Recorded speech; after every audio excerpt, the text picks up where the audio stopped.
Well, yeah, I mean, like Lena said, there wasn't a lot of interest in me, so that had been the case. They had to win 2 in a row to make it happen, and they have done so. Golden Guardians will be your 6th and final team of the 2020 LCS Spring Playoffs, taking down Dignitas and looking to take names in playoffs.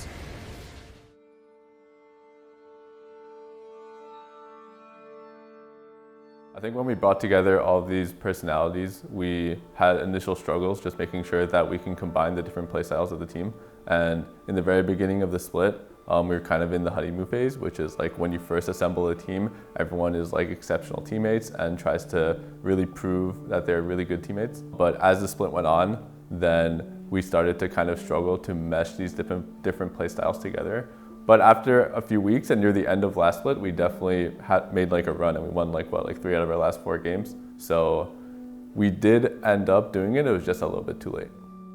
So this preseason, we are pretty much opening up practice with, I guess, like a tryout phase where every single role is open. We have really strong players in Academy and really strong players in LCS.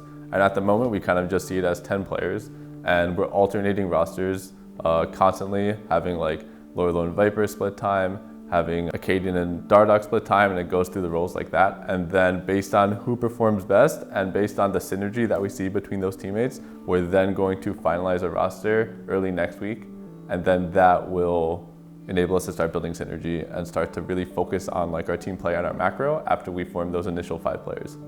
Even though, let's say a player doesn't get chosen for the LCS team initially, you know, that player can be motivated to make us choose them through the idea that we are always watching all 10 of these players. We're fully committed to ensuring the growth of every player. I think that's really important.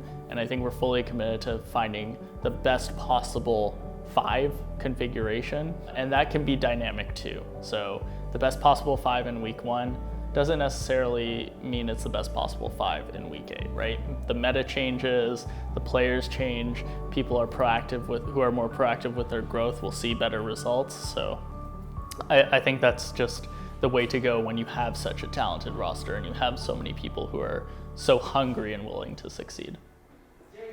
JJ, this is Ralph. Ralph knows poses. Sometimes. I got no poses. You need. Oh, you're still shooting with him? Yes, though? okay. Okay. He's better. He's gonna have like some winners. We can do like a number 1. We can do like a this. grabbing Yo, your jersey. We can Yeah, let's do that. Good hustle, Heather. Good hustle.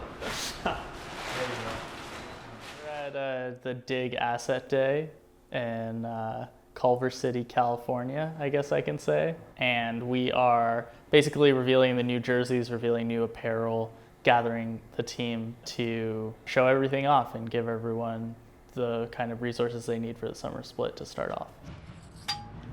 All right.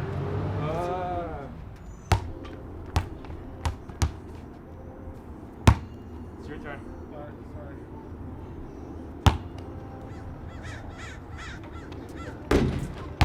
So I moved into the Dignitas house about 10 days ago, something like that, around that time. It's been very chill. Everyone's been helping me out with the transition really easily. A lot of people have been calling it, you know, like Dignitas is picking up FlyQuest scraps, you know, they're picking up FlyQuest pieces that they left off or whatever. But I don't think that's the case. I think this is a really good transition for me to show my potential and what I got. I left FlyQuest on a bad note, I feel like. On a really bad note, like really bad note. And I don't want that to happen again. I don't want people thinking that I'm only a Riven one trick, I'll only win games on Riven. I want to show that there's more to it than that. I just want to end on a really good note, you know? We started scrims about a week to 8 days ago. Today was our first off day actually, and everything has been good. I never thought I'd get to a position where I have to compete for my spot. But I've been through it before, you know, it's nothing new. I've been through it through FlyQuest, but I don't usually mind it. I think it's definitely different what Dignitas is doing right now. I've never seen 10-man rosters before. I never thought there would be 10-man rosters, but I think it's only fair for each player to get a chance from Academy and LCS, and that's what Dignitas is doing. They're giving a chance to every player, and I respect that.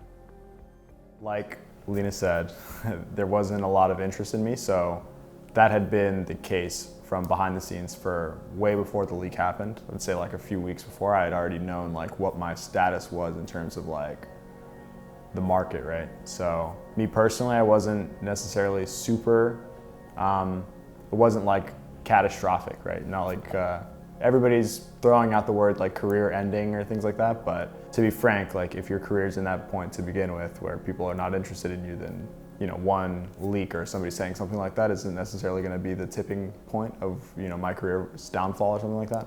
And, you know, obviously I'd already known from speaking with everybody in TSM from behind the scenes that there were teams that had some interest in me, just that they weren't interested enough to pay a buyout for me, right? So that was like the main difference in my knowledge and the public knowledge that made the situation a lot less stressful for me personally. I mean, honestly speaking, I had made pretty dumb comments on Thorin and Monte Cristo's like kind of actions on Twitter, how they kind of defended me, but also more so ridiculed TSM and that was my current team at the time. So I felt like it was hard for me to choose either side, right? Because I had known that I'm obviously not going to stay on TSM from behind the scenes, but that wasn't public knowledge yet. So there was no way for me to go on and choose the side of bashing my own org or choosing the side of like Thorin, Monte Cristo, or Reddit or Twitter or whatever. So I just chose like, you know, I'd rather just stay out of it and let it blow past because I had known that, you know, I have a next chapter after all. It obviously feels really great being on a team with Sam again. It's funny because in our like little Dignitas player sheets, it has like our duo queue games listed, and I have like 3 or 4 games with everybody else, and then there's like 40 games with Lorlo. So I mean, me and Sam have been really close forever, so it feels really great being just on the same org with him again and being able to have a reason to play with him so often again, right? Because, I mean, yeah, you love playing with your friends at the end of the day, but when you're on another team, it is hard to make that excuse to spend time with each other. So looking forward to getting closer with him again this split for sure. Honestly, I'm very happy to be here, I won't lie. My spring, while it didn't go how I wanted it to or how I expected it to, it went extremely poorly, right? So I wasn't happy with it, and I was very much excited to have an opportunity to get out of that team I was on. So yeah, I'm very excited to be here, and I'm very happy to be on Dig. The initial team goal is always going to be make it to Worlds. Obviously, as the split goes on, like the goal might change in terms of how realistic, whether we can overperform or underperform. So obviously, it's a very dynamic goal, but obviously, it's take it game by game, make sure that we're improving as the season goes on, since it's a long season. And no matter how the split starts, as long as we just keep improving, we're going to basically accomplish our goal as long as we stay focused. To the fans, just thanks for supporting us. I know last split was a little disappointing, but your support means everything to the players and the coaching staff and everyone who's busting their ass every day. So I really appreciate all the support that you give us, and it helps a lot, and hopefully we can have a more successful summer split.